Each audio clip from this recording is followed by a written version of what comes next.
Magnificent! Eternal and glorious, amen! Maumpo muna tayong lahat. Yes, nawala kasi na yung banana sa akin. Good morning sa ating lahat. God is good talaga. Kasi lahat ng mga nararanasan po natin, last February 2026, hindi po natin mararanasan ngayong 2025. Blessing po ang bibisita mo sa atin. Amen! Amen! Amen! Hallelujah! And in behalf of Highly Favored Family, I would like first to welcome ang ating mga first-timer! First-timer po! Dito sa harapan, second-timer!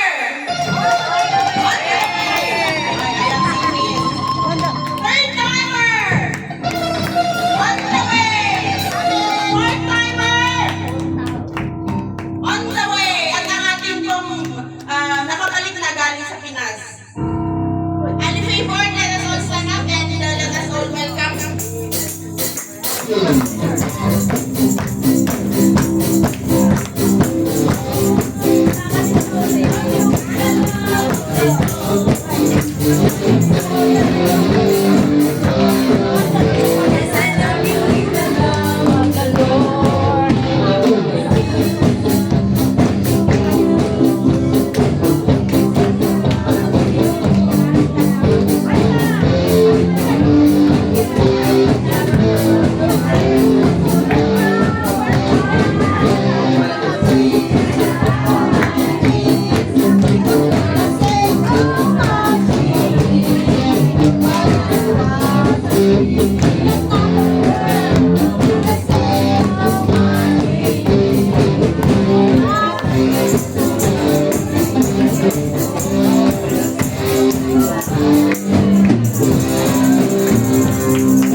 Wow!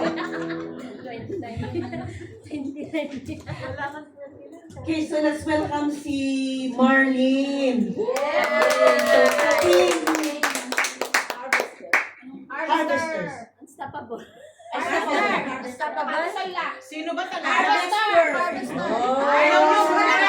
Maligid sa akin ba? Kaya Harvester naman tayo, right? At actually, wag ka pong ma-culture shock. Kasi bawat sa group natin may mga character po sila. Yan. Kaya para we can recognize, para yung restaurant. Saan ka ba? Sa McDo ba o sa sa Jollibee?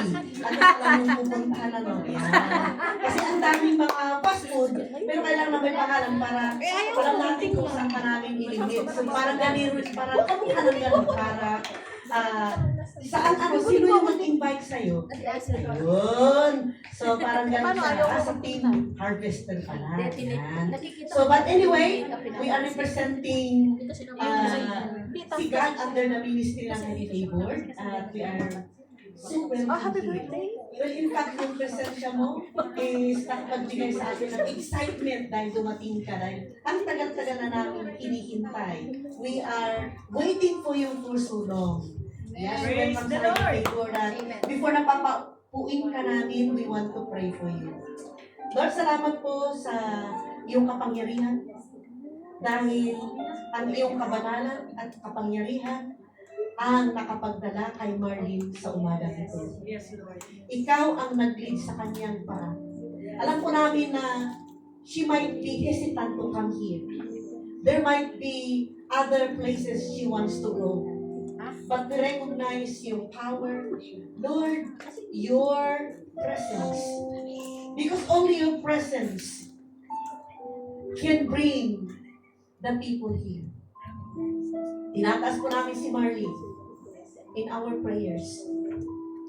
Hindi namin alam kung ano yung kanyang pinagdadaanan. Ano yung kanyang worries. Ano yung kanyang discouragement. Ano yung kanyang self-pity. Ano yung kanyang emotional struggles. Pero Lord, walang hindi maitatago sa iyo. Dahil you are an all-knowing God. So today, dahil hindi po aksidente na siya ay tumayo dito at pinarating mo dito, abutin mo siya, Panginoon. Lahat ng kabigatan na daladala sa kanyang puso, sa umagang ito, makakaranas siya ng kapayapaan.